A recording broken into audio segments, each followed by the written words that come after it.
네,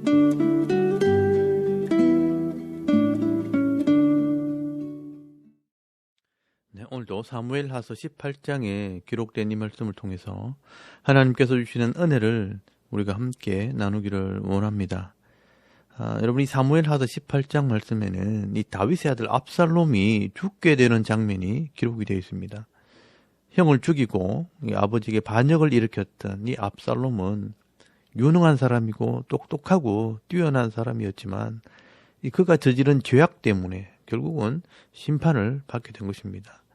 이 압살롬은 한순간 이 아버지 다윗의 왕궁은 빼앗았지만 결국 이 다윗을 이기지 못하고 전쟁터에서 비참하게 죽임을 당하게 됩니다. 여러분, 이 다윗은 이 아들에게 쫓겨 요단강을 건너가 마하나임에 머물면서 이 군사들을 재정비하게 되고 또 부하들과 함께 다시 왕궁을 찾을 계획을 세우게 됩니다. 그리고 이 다윗에게는 충성스럽고 노련한 부하들이 있었습니다. 그 중에 요압과 아비새와 이때 이 세 명의 장군들이 중심이 되어 왕궁을 되찾기 위한 전쟁을 하게 됩니다. 여러분, 이 유대 역사가였던 요세푸스는 이때 다윗이 모은 군사가 약 4,000명쯤 되었다고 기록을 하고 있습니다. 이 다윗은 이 4,000명의 군사를 세 대로 나누어서 왕궁을 되찾으러 가게 됩니다. 그런데 이 다윗이 이 세 명의 장군들과 이 군대들을 보내기 전에 간곡하게 부탁을 합니다. 여러분, 5절 말씀에 보시면 왕이 요압과 아비새와 이때에게 명령하여 이르되 나를 위해 이 젊은 압살롬을 너그러이 대우하라 하니 왕이 압살롬을 위하여 모든 군 주의관에게 명령할 때에 백성들이 다 들으니라 라고 말씀을 합니다. 여러분, 이 다윗은 자기의 범죄로 말미암아 이런 전쟁이 일어났다고 생각을 했습니다. 그래서 이 아들의 반역보다도 자기의 잘못을 더 깊이 반성을 하고 있었던 것 같습니다. 그리고 이 다윗의 마음은 압살롬에게 가 있었습니다. 다윗이 후계자로 생각할 만큼 사랑했던 아들이 바로 압살롬이었습니다. 그런데 이 다윗은 이 아들을 사랑하는 이 아버지 마음을 한 번도 말을 하지를 못했습니다. 그래서 이 다윗은 비록 반역의 칼을 들고 자기를 찾아온 아들이지만 이 압살롬을 살아서 만나기를 원했던 것입니다. 그래서 이 부하들에게 나를 위하여 젊은 압살롬을 너그러이 대우하라, 죽이지는 말아달라고 부탁을 하는 것입니다. 어떻게 보면 이게 아버지 마음이고 아버지의 사랑입니다. 죽도록 미운 아들이라도 전쟁터에서 비참하게 죽는 것은 원하지 않는다는 것입니다. 그리고 이제 왕궁 탈환 작전이 시작이 되었습니다. 다윗의 군사들은 세 대로 나누어져서 싸우는데 6절 말씀해 보시면 주로 이 에브라임 수풀에서 이 압살롬의 반란군들을 만나게 되고 치열한 전쟁이 벌어졌습니다. 근데 막상 전쟁을 하니까 이 압살롬의 군사들은 경험 많은 이 다윗의 군사들을 당해내지를 못했습니다. 여러분, 7절 말씀해 보시면 이 압살롬의 군사들이 2만 명이나 죽었다고 되어 있습니다. 약 4,000명의 군사들로 2만 명을 죽인 것입니다. 상대가 되지 않았습니다. 이 다윗의 군사들은 완벽하게 승리를 거두었고 신속하게 이 왕궁을 되찾을 수 있었습니다. 그리고 이 압살롬이 다윗의 군사들과 만나게 됩니다. 그런데 이 압살롬이 전쟁에서 패하자 급히 도망을 가다가 그만 그의 머리카락이 상수리 나무에 걸리는 바람에 노새는 지나가 버리고 이 압살롬이 나무에 달리게 되었습니다. 압살롬은 나면서부터 한 번도 자르지 않은 이 그의 머리카락이 자랑거리였습니다. 근데 그 자랑거리였던 이 머리카락 때문에 이 압살롬은 나무에 달리게 되었습니다. 여러분, 9절 말씀해 보시면 압살롬이 다윗의 부하들과 마주치니라.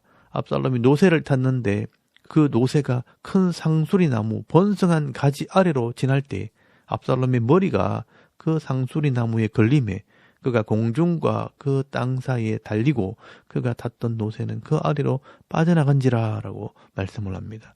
여러분, 여기 압살롬이 나무에 달렸다라는 말을 들으면 뭔가 생각나는 것이 있지 않습니까? 여러분, 성경에서 나무에 달렸다는 것은요, 저주를 상징하는 것입니다. 하늘에도 속하지 못하고 땅에도 속하지 못하는 이 공중에 달리게 된 것은 하늘에서도 버림을 당하고 땅에서도 버림을 받았다는 것을 상징하는 것입니다. 그는 형을 죽이고 이 아버지를 반영한 대가를 치르고 있는 것입니다. 아버지를 대적한 압살롬은 말씀대로 저주의 죽음을 당하게 된 것입니다. 이 다윗의 군사들은 압살롬을 발견하게 되었고 이 다윗의 부탁대로 죽이지 못하고 요압 장군에게 보고를 했습니다. 근데 그때 요압이요, 지체하지 않고 달려와서 이 압살롬의 심장을 찔러버렸습니다. 그리고 그의 부하들이 비참하게 쳐 죽이고요, 구덩이 속에 던져버리고 돌무더기를 쌓아버렸습니다. 여러분 14절 말씀해 보시면 요압이 이르되 나는 너와 같이 지체할 수 없다 하고 손에 작은 창 셋을 가지고 가서 상수리 나무 가운데서 아직 살아있는 압살롬의 심장을 찌르니 요압의 무기를 든 청년 10명이 압살롬을 에워싸고 쳐 죽이니라 라고 말씀을 합니다. 근데 여러분, 왜 이 요압 장군은 다윗의 명령을 듣지 않고 이 압살롬을 죽여버렸을까요? 이것 또한 다윗의 범죄에 대한 결과라고 할 수 있습니다. 사실 요압은 다윗의 조카입니다. 그 내용이 사무엘하서 17장 25절 말씀에 설명이 되어 있습니다. 이 압살롬이 아마사로 요압을 대신하여 군지휘관으로 삼으니라. 아마사는 이스라엘 사람 이드라라 하는 자의 아들이라. 이드라가 나하스의 딸 아비갈과 동침하여 그를 낳았으며 아비갈은 요압의 어머니 수류아의 동생이더라라고 말씀을 합니다. 여러분, 여기 나오는 아비갈과 수류아는 다윗의 누나들입니다. 역대상 2장 16절 말씀해 보시면 그들의 자매 수르야와 아비가일이라. 수르야의 아들은 아비세와 요압과 아사엘 삼형제요라고 말씀을 합니다. 그러니까 이 아비갈과 수르야는 다윗의 누나고요. 이 수르야가 낳은 아들이 요압이면 이 요압은 다윗과 조카 관계가 되는 것이고요. 또 압살롬에게는 외삼촌이 되는 것입니다. 그리고 이 요압은 다윗이 젊었을 때부터 전쟁터에서 목숨을 걸고 함께 싸웠던 충성스러운 부하였습니다. 그런데 어느 날 요압은 전쟁터에 있을 때 이 자기의 충성스러운 부하 우리아를 죽이라는 다윗의 명령을 받게 됩니다. 요압은 참으로 아까운 부하였지만 이 다윗의 명령을 따라 자기 부하를 죽였습니다. 그런데 알고 보니까 이 다윗이 우리아 아내 밧세바를 빼앗기 위해 이 우리아를 죽였다는 것을 나중에 알게 되었을 때 요압은 다윗에게 크게 실망을 했을 겁니다. 그리고 이 압살롬이 암논을 죽이고 그술로 도망을 갔을 때도 다윗을 위해 이 압살롬을 데리고 왔는데 다윗은 압살롬을 만나주지도 않았고 또 그 일 때문에 압살롬이 자기 밭에 불을 질러버렸습니다. 이때 요압은 압살롬과도 마음이 상하게 된 것입니다. 그래서 결국 이 요압은요, 다윗의 명령도 듣지 않았고 압살롬에게 복수를 하게 된 것입니다.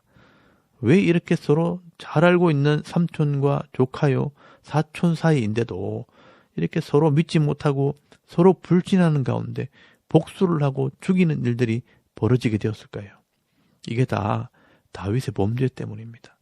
사람들과의 관계 속에 이 죄가 들어오게 되면서 다윗을 믿고 따랐던 사람들 사이에 틈이 벌어지기 시작한 것입니다. 사람들 사이에 믿음의 관계가 깨어지기 시작할 때 사탄이 그 틈을 타게 되는 것입니다. 서로 간에 이 믿음과 신뢰를 잃어버리게 되면 서로 사랑하지 못하는 그런 관계가 되어버리는 것입니다. 여러분, 사람들은요, 자기 나름대로 최선의 삶을 살아가지만 서로의 마음에 상처를 주고 신뢰가 깨어진 상태에서 그 마음을 풀지 않으면 영적으로 이 사탄이 그 사이에 들어와서 서로 섭섭한 마음을 주고 오해하게 만들고 다투게 만들어서 결국은 갈라서게 만드는 것입니다. 그래서 여러분, 아무렇지도 않았던 관계들이 다 깨어지고 갈라서게 되는 일이 벌어지게 되는 것입니다. 여러분, 성경의 사랑은 무엇이라고 설명을 합니까? 이 고린도전서 13장 4절 말씀에 보시면 사랑은 오래 참고 사랑은 온유하며 시기하지 아니하며 사랑은 자랑하지 아니하며 교만하지 아니하며 무례히 행치 아니하며 자기의 유익을 구하지 아니하며 성내지 아니하며 악한 것을 생각하지 아니하며 불의를 기뻐하지 아니하며 진리와 함께 기뻐하고 모든 것을 참으며 모든 것을 믿으며 모든 것을 바라며 모든 것을 견디는 것이 사랑이라고 말씀을 합니다. 여러분, 사람들과의 관계에서 상처를 받고 오해를 하고 서먹해질 때 이 사탄이 틈을 타기 전에 이 하나님의 사랑으로 내 마음을 채워야 합니다. 그래서 오래 참고 온유하고 교만하지 않고 무례히 행치 않고 성내지 않고 모든 것을 참고 견디면서 다시 하나 되는 은혜가 있게 되어지는 것입니다. 여러분, 마귀는 서로 갈라서게 하고 나눠지게 하지만 하나님께서는 사랑으로 하나 되게 하고 서로 섬기게 하는 것입니다. 오늘 저와 여러분도 이런 다윗과 이 압살롬의 관계를 보면서요, 우리는 가까이 있는 사람들과 서로 하나님의 사랑으로 사랑하고 신뢰하고 섬기고 있는지 한번 점검해 보시기를 바랍니다. 여러분, 이 다윗은 결국 나라를 되찾았고 왕의 자리는 되찾았지만 사랑하는 자기 아들 압살롬은 잃어버리게 됩니다. 이 다윗의 범죄로 말미암아 다윗의 집에는 칼이 떠나지 않게 된다고 말씀하셨기 때문에 결국 이 다윗의 범죄로 말미암아 사랑하는 아들을 잃게 된 것입니다. 다윗은 이 압살롬이 죽었다는 소식을 듣게 되었고 말할 수 없는 슬픔에 빠지게 됩니다. 여러분, 33절 말씀에 보시면 왕의 마음이 심히 아파 문 위층으로 올라가서 우니라. 그가 올라갈 때 말하기를 내 아들 압살롬아, 내 아들 압살롬아, 차라리 내가 너를 대신하여 죽었더라면 압살롬 내 아들아 하였더라 라고 말씀을 하고 있습니다. 여러분, 이 다윗은요, 자기 죄 때문에 이 압살롬이 죽었다고 생각을 할 때 너무나 마음이 아팠던 것입니다. 그리고 이 다윗은 압살롬을 정말 사랑했다는 것을 알 수가 있습니다. 이 다윗이 밧세바가 낳은 첫 번째 아들이 징계로 죽게 되었을 때 다윗은 금식을 하고 살려달라고 기도했지만 그 아이가 죽고 난 뒤에 이렇게 슬퍼하지 않았습니다.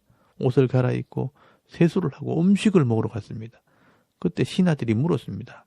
아이가 아플 때 그렇게 울며 금식을 하시더니 아이가 죽었을 때 왜 슬퍼하지 않고 음식을 먹으러 갑니까? 그때 다윗이 뭐라고 말한 줄 아십니까? 사무엘하서 12장 23절 말씀에 보시면 지금은 죽었으니 내가 어찌 금식하랴? 내가 다시 돌아오게 할 수 있느냐? 나는 그에게로 가려니와 그는 내게로 돌아오지 아니하리라 라고 말씀을 합니다. 여러분, 다윗은 참 이성적이고요, 냉정한 사람이었습니다. 그런데 이 압살롬이 죽었을 때는요, 모든 것을 다 잃어버린 것처럼 슬피 울게 됩니다. 내가 너를 대신하여 죽었더라면 이라고 말하는 걸 보면요, 정말 다윗이 압살롬을 아꼈다는 것을 알 수 있는 것입니다. 여러분, 이것이 바로 진짜 아버지의 마음이고요, 진짜 이 다윗은 압살롬을 사랑했다는 것을 알 수 있는 겁니다. 여러분, 다윗은 이렇게 왕궁을 되찾았고 나라는 지켰지만 개인적으로는요, 큰 슬픔과 아픔을 가지게 되었습니다. 여러분, 이것이 바로 죄의 열매이고 죄에 대한 대가라는 것입니다. 죄를 지으면 하나님과의 관계가 깨어지고 또 사람들 간의 신뢰도 무너지게 됩니다. 또한 사랑하는 사람들과도 결별하게 되는 그런 일들이 벌어지게 되는 것입니다. 그러나 반대로 우리가 이 죄에서 돌이키게 될 때 깨어진 관계가 회복되고 사랑이 회복되고 믿음이 회복되는 은혜가 있게 되어지는 것입니다. 여러분, 성도들도 믿음이 있고 사랑이 있으면 하나 되어지는 은혜가 있습니다. 그래서 예수님께서 십자가에서 우리 죄의 값을 대신해서 죽으실 때 우리를 위해 마지막으로 기도하신 적이 있습니다. 여러분, 요한복음 17장 말씀에 보시면 대제사장의 기도가 나옵니다. 이 예수님의 기도의 핵심이 뭐냐 하면 저들이 하나님의 진리로 거룩하게 하옵소서, 그리고 저들이 하나 되게 하옵소서라고 기도를 합니다. 그만큼 이 공동체 속에서 믿음과 사랑으로 하나 되는 것이 쉽지 않기 때문에 예수님께서 마지막으로 이 성도들이 하나됨을 위해 기도하신 것입니다. 죄로 말미암아 어두워진 이 저들의 마음에 진리로 빛을 비추어서 깨어진 관계들이 회복되어 하나 되게 하옵소서. 여러분, 이것이 성도를 위한 예수님의 마지막 기도 제목이었습니다. 여러분, 오늘 이 다윗이 당하는 이런 죄의 열매를 보면서 이 역사의 교훈을 얻을 수 있기를 원합니다. 저와 여러분, 이런 똑같은 실수를 범하지 않기를 바랍니다. 그러면 오늘도 여러분의 가정과 기업 안에서 예수 그리스도의 십자가의 은혜로 죄의 문제를 해결할 때 깨어진 관계가 회복되고 서로 하나 되어지고 서로 믿고 신뢰함으로 이 땅에서 아름다운 관계를 맺고 살아갈 수 있는 저와 여러분의 이런 영적인 삶의 모습이 되실 수 있기를 주의 이름으로 축원합니다. 아멘.